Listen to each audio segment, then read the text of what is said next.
So there were a lot of changes in the past few days, really weak. And unfortunately, there's been a bunch of illness in my household, so I haven't really been able to bring you guys the news as much as I would have liked in the last handful of days. But I'm going to have this video suffice as a catching up of sorts. So we're going to recap like the last 3, 4, 5 days worth of changes in the game that have been noticed by the community, and we'll go from there. So I guess what I'm trying to say is it's another extended episode of the Newsy News.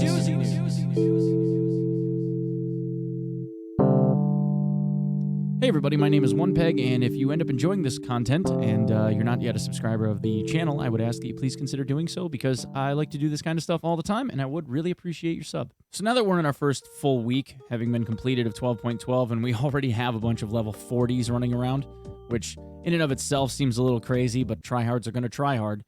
There were an awful lot of changes that have happened since the 13th of December up through till currently. A lot of things got banned from the flea market. A lot of changes were made to weights and ergonomics and the ability for certain items to be found on certain maps and the like. So we're just going to kind of go through the, I guess, larger pieces of this, and we'll kind of go through everything that way. So the first thing that was noticed was gas analyzers not being available at all on most of the maps. It seems as though they were only showing up on customs and shoreline, etc. That has since been remedied. So if you are among the members of the player base, myself included, that is still having a hard time trying to find gas analyzers, they are technically spawning in the open on just about all of the maps now. They should still be able to spawn in things like duffel bags, coat, jacket, pockets, stuff like that. But as far as loose loot is concerned, at one time they weren't on Interchange anymore, but now they're back on the green shelves in Oli, so you should be able to find them there. So that brings us to December 16th, where we had a whole bunch of weight changes, and PST GZH was removed from the rag fair, was removed from the flea market. So all of the slicks had their weight increased by 1.1 kilos. Karasa had its weight increased by 3. The P.A.K.A. actually had its weight reduced by 2. And then the Hex Grid, the 6B2, and the Highcom Trooper were all increased by about a kilo to 1.8 kilos, depending on which one it is that you're looking at. On the 16th, there were also a whole bunch of items that were removed from their ability to be sold on the flea market. This includes the RSAS, so Gunsmith 5 or 6, whatever it is, can no longer be completed by purchasing that gun off of the flea. The HKG-28, the Mutant, the DTMDR in 7.62 and 5.56, the Scar H of both colors, the Paradis backpack, and the Gunslinger backpack were all removed. However, at the same time, there was a meme that BSG ended up posting about how what it appeared was that they were increasing the spawn chances of gas analyzers throughout the game, and they were supposedly being more readily apparent and being found. Also, there was a change that was made where the gas ans were supposedly now showing up on every map regardless of time. And then that takes us to December 17th, just a few days ago, where the KS-23, SP6, and the Gazelle were all removed from the flea in the morning of the 17th, which unfortunately made guys like me sad because, you know, we enjoy a good knee slap now and then, right? Right. But hey, you can still get it for a pretty cheap barter, and at level 3, perhaps you can get 2 every cooldown, so it's not like it's the end of the world. Okay, now we move on to the 19th of December, yesterday, as of the recording of this video, when there were a couple of changes in stages throughout the day. The main part had to do with weapon changes and then changes to painkillers and surgical kits. So the HK416 had its base recoil increased by 10. So instead of it being 413, it's now 423, which doesn't really seem like it's a whole hell of a lot. But now I'm not sure exactly why they would do that. It doesn't really seem like the HK was all that controllable to begin with, but hey, whatever. From here, we have changes to stuff like Golden Star and painkillers and what have you. So there are energy penalties for these. So Golden Star had its energy value increased. The penalty was increased to 19 from 15. Painkillers had their hydration penalty increased to 19 from 17. It's almost 20 hydration to use one regular painkiller now. Vaseline had its energy value increased to -9 and the hydration to -9. Ibuprofen had its hydration penalty increased to 17. And then the largest hit for this actually comes to the CMS and the Serve 12 kits.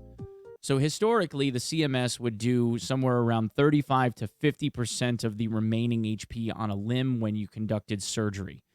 Now it is 25 to 45 based on what other people have been, I guess, seeing. The Serve 12 was doing 70 to 82, and now it's 60 to 72.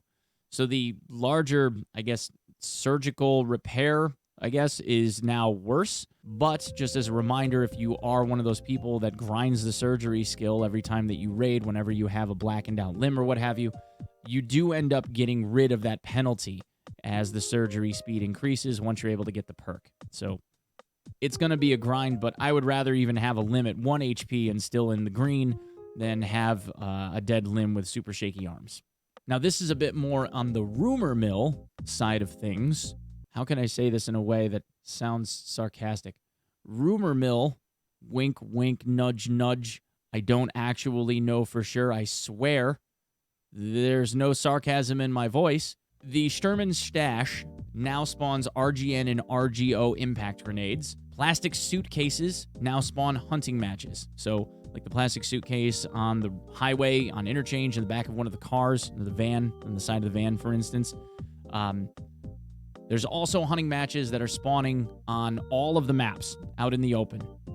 I know for a fact that they spawn in jackets now because I've pulled hunting matches out of a jacket as of today during the stream.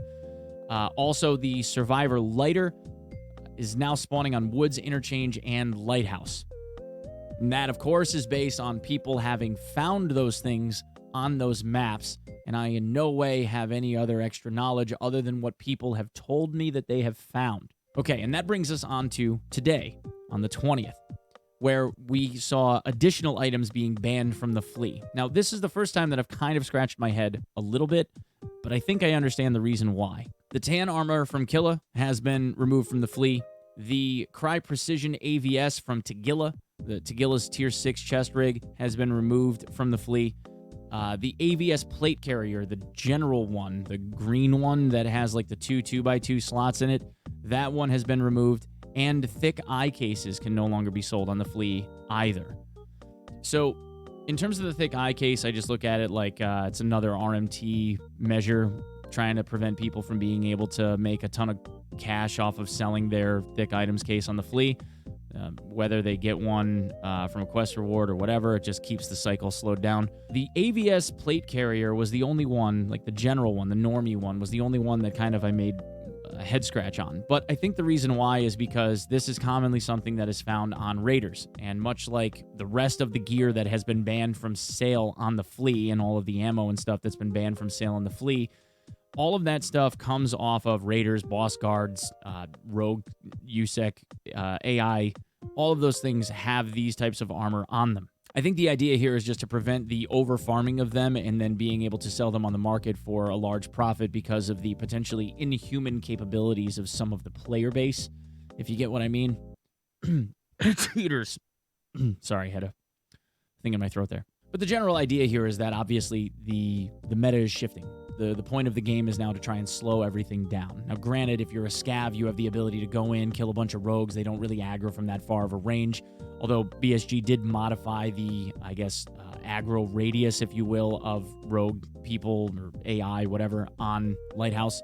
I don't know if that's necessarily enough. They might have to tweak it a little bit more because it seems like scavs have the ability to kind of just wander around in there as long as they don't go inside of buildings. And in a lot of cases, they're not even bothering to shoot the rogue guys. They're just looking for dead bodies laying around inside of the rogue camp and then looting the people that died trying to fight them. So there is that part of it, at least. Anyway, guys, that's what I have for this one.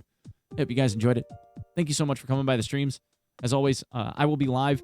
After this video goes up, I will be live tomorrow morning, the 21st, bright and early at somewhere around 7 a.m., maybe earlier, Eastern Standard Time. Please come by the stream and say hi if you haven't already. And we'll see you then, okay? Thanks, guys. Peace.